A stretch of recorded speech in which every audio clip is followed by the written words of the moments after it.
बिस्मिल्लाहिर्रहमानिर्रहीम। अस्सलाम वालेकुम वीवर्स, मैं हूं एडवोकेट एहसन कुरैशी। आज हम डिस्कस करेंगे कौन कौन से अफराद या कौन कौन सी प्रॉपर्टीज़ टैक्स फ्री हैं, यानी कि उन पर टैक्स लागू नहीं होता। इसके ऊपर आज हम डिस्कस करेंगे।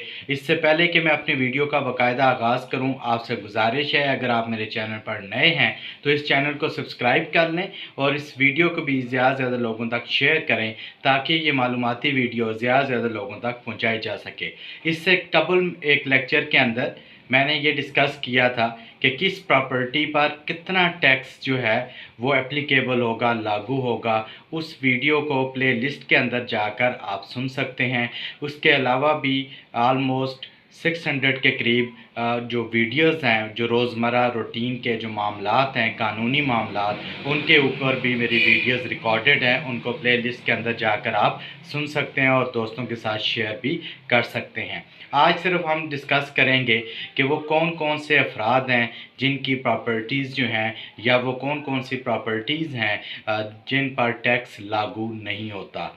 इसमें सबसे पहले हम ये अगर डिस्कस करें तो जो बेवा खातून है, अगर कोई बेवा खातून है जिसका खामंद फौत हो चुका है और वो बेवा है, उसकी अगर कोई प्रॉपर्टी है और उस प्रॉपर्टी का जो टैक्स है, उसकी अगर जो टैक्स की मिक़दार है या जो मालियत है वो 12,150 रुपये से कम है, अगर टैक्स उसका बनता है तो वो टैक्स से एग्जेम्प्टेड है। उसकी प्रॉपर्टी पर टैक्स नहीं लगेगा, उसको टैक्स अदा नहीं करना होगा। उसके लिए उसे अपने खामन का डेथ सर्टिफिकेट और एक एप्लीकेशन FPR में देना होगी और FPR उसका जो टैक्स है वो माफ़ कर देगा।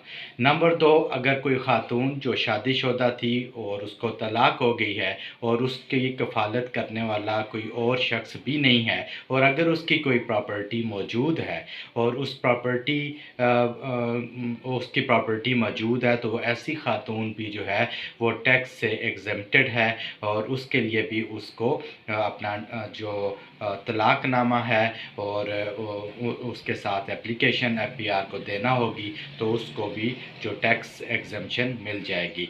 तीसरा, जो अगर कोई माइनर यतीम बच्चा है, यानी कि नाबालिग है, यतीम बच्चा है, उसके नाम पर अगर कोई प्रॉपर्टी मौजूद है तो वो भी टैक्स से एग्जेम्प्टेड होता है। अगर कोई यतीम बच्चा जो आपकी नज़र में हो, उसके नाम पर कोई जायदाद हो, तो उसके हवाले से भी आप एप्लीकेशन देकर उसको टैक्स से आप एग्जम्पशन लेकर दे सकते हैं। इसके अलावा ऐसी प्रॉपर्टीज़ जो ट्रस्ट से रिलेटेड हों, जो ट्रस्ट की प्रॉपर्टीज़ हों, उनके ऊपर भी जो है वो टैक्स लागू नहीं होता, वो भी एग्जेम्प्टेड है। इसके अलावा वो तमाम प्रॉपर्टीज़ जो गवर्नमेंट की, चाहे वो लोकल गवर्नमेंट हो, फेडरल गवर्नमेंट हो, प्रोविंशियल गवर्नमेंट हो, उनकी जुरिस्डिक्शन में आती हैं या जिनकी देखभाल गवर्नमेंट करती है, वो भी प्रॉपर्टी जो है वो टैक्स से एग्जेम्प्टेड हैं। इसके अलावा जो सरकारी ऑफिसर जो चाहे वो प्रोविंशियल हो या फेडरल को हो, आर्मी ऑफिसर जो जिनकी ज़ाती मलकियत में कोई प्रॉपर्टी है जो उनको उससे सर्विस के एवज़ मिली है, यानी कि एक शख्स कहीं मुलाजमत कर रहा था, जब रिटायर हुआ तो उसको कोई प्लाट दिया गया, तो उस पर भी कोई टैक्स नहीं होगा, वो भी एग्जेम्प्टेड होगा। इसके अलावा सरकारी मुलाजमीन, अगर उन रिटायर्ड सरकारी मुलाजमीन अगर उनके पास कोई घर है जो रेजिडेंशियल है, जिसमें वो रिहाइश इख्तियार किए हुए हैं, वो भी टैक्स से एग्जेम्प्टेड होगी, उस पर भी जो है वो टैक्स नहीं होगा और टैक्स एप्लीकेबल नहीं होगा। सो ये आज हमने टैक्स के हवाले से डिस्कस किया कि कौन से अफराद और प्रॉपर्टीज़ टैक्स से एग्जेम्प्टेड हैं। Thank you.